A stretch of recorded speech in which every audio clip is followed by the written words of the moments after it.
जी हाँ दोस्तों, स्वागत है आपका इस बिजी चैनल में। दोस्तों आज की इस वीडियो में बात करेंगे एमपी आईटीआई सीएलसी राउंड के बारे में। आपको पता है सीएलसी राउंड चल रहा है और 1 सितंबर को इसकी मेरिट लिस्ट अनाउंस की गई थी, जिसमें आप सभी स्टूडेंट को अटेंडेंस लगवानी थी। लेकिन काफ़ी स्टूडेंट के एक कमेंट आ रहा है कि कितनी रैंक तक कॉलेज में नाम आएगा। आप सभी अपनी लॉगिन आईडी से अपनी रैंक चेक कर रहे होंगे, तो वहाँ पर सभी छात्रों की अलग अलग रैंक दिखाई दे रही है। वहाँ पर आपको कॉलेज वाइज और आपकी ट्रेड वाइज आपकी रैंक दिखाई दे रही होगी। लेकिन यहाँ पर बात आती है कि हमारा जो कॉलेज में नाम कितनी रैंक तक आएगा, हमारी कितनी रैंक होनी चाहिए। 1 रैंक होनी चाहिए, 10 रैंक होनी चाहिए, 15 रैंक, 20 रैंक या 100 रैंक, कितनी रैंक होनी चाहिए। मैं आपको आज के इस वीडियो में पूरी इंफॉर्मेशन के साथ आपको सारी जानकारी दूंगा। देखिए दोस्तों, जब आप अपनी रैंक चेक करते हैं तो जैसा कि देख पा रहे हैं कॉलेज है, यहाँ पर मान के चलिए कॉलेज है हमारा, ठीक है। और इसमें यहाँ पर जो रैंक दिखाई दे रही है आपकी 32 यहाँ पर इन स्टूडेंट की रैंक दिखाई दे रही है।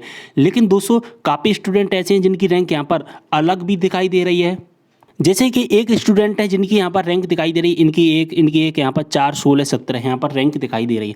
अब यहाँ पर बात आती है कि कितनी रैंक तक हमारा कॉलेज में नाम आएगा, यानी कि कितनी रैंक तक हमारा एडमिशन होगा। अब यहाँ पर मैं एक इन्फॉर्मेशन बता देना चाहता हूँ, इसमें आपको सारी जानकारी कंप्लीट समझ में आएगी। अब दोस्तों यहाँ पर जो रैंक से आपको मतलब है, साथ ही आपको कॉलेज की सीट से मतलब है कि आपके कॉलेज में जो सीट हैं वो कितनी हैं, ठीक है। अब दोस्तों देखिए, इसमें 16 रैंक है। मान के चलिए आपको इस कॉलेज में एडमिशन लेना है, तो इस कॉलेज में एडमिशन लेने के लिए आप क्या करेंगे, यहाँ पर अटेंडेंस लगवाने के लिए जाएंगे। अब अटेंडेंस लगवाने के लिए जाएंगे, यहाँ पर आपकी रैंक कितनी है, 16। अब यहाँ पर रैंक तो कितनी है, 16। इस कॉलेज में रैंक कितनी दिखाई दे रही है, 16। लेकिन यहाँ पर सीट मान के चलिए यहाँ पर 5 सीट हैं, 5 सीट हैं। तो फिर क्या आपका इस कॉलेज में एडमिशन हो पाएगा? कितनी चांस है आपको लगता है? सीट आपकी 5 है खाली, लेकिन स्टूडेंट यहाँ पर वेट कर रहे हैं 16।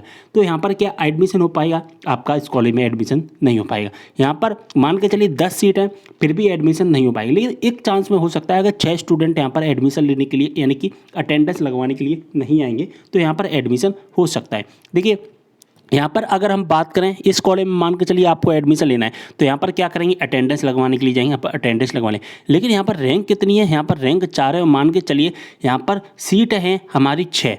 सीट कितनी है, 6। तो यहाँ पर ऑफिशियल सीधी सी बात है, आपका एडमिशन हो जाएगा, क्योंकि हम 4 नंबर पे हैं और सीटें 6 हैं, तो यहाँ पर सीधी सी बात है एडमिशन हो जाएगा। अब मान के चलिए यहाँ पर रैंक कितनी है, यहाँ पर 4 रैंक है और लेकिन यहाँ पर सीटें मान के चलिए 2 सीटें ही रह जाती हैं या 1 सीटें ही होती हैं, तो फिर आपका एडमिशन होने की कोई भी चांस नहीं रहता है। अब मान के चलिए एक स्टूडेंट है, इनकी रैंक यहाँ पर कितनी दिखाई दे रही है, यहाँ पर 1 रैंक। तो सीधी सी बात है 1 रैंक है यहाँ पर और 1 सीट तो होगी ही ना, तो इस कॉलेज में एडमिशन हो जाएगा, इसमें भी एडमिशन हो जाएगा।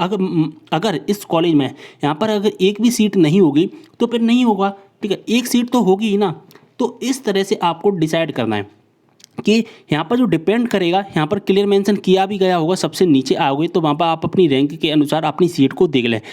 ऐसा नहीं है मान के चलिए यहाँ पर 17 हैं और आपको इसी कॉलेज में एडमिशन लेना है, यहाँ पर रैंक तो 17 है, सीट 1 है, तो एडमिशन कैसे होगा? तो आपकी रैंक और कॉलेज की सीट पर, ठीक है, आपकी रैंक और कॉलेज की सीट पर डिपेंड करता है। आप जिस कॉलेज में एडमिशन लेने जा रहे हैं, पहले वहाँ पर आप अपनी वैकेंट सीटें चेक कर लीजिए कि वहाँ पर वैकेंट सीटें कितनी हैं, खाली सीटें कितनी हैं, और आपकी रैंक के अनुसार सीटें अगर खाली हैं तो वहाँ पर एडमिशन हो जाएगा। अगर 4-5 का भी गैप है, मान के चलिए 10 सीटें और आपकी रैंक 15 है, तो वहाँ पर एक चांस है आपका एडमिशन हो जाएगा। अगर अभी नहीं होगा तो फिर वेटिंग में आपका एडमिशन हो जाएगा। तो रैंक और आपकी सीट पर डिपेंड करता है, ठीक है। तो आप अपनी रैंक चेक करिए, सीट चेक करिए, अगर बराबर पे है तो फिर आपका एडमिशन हो जाएगा। उम्मीद कर रहा हूँ सारी इन्फॉर्मेशन समझ में आ गई होगी। वीडियो को शेयर कर देना। मिलते अगले वीडियो में एक और जानकारी के साथ, तब तक के लिए बाय।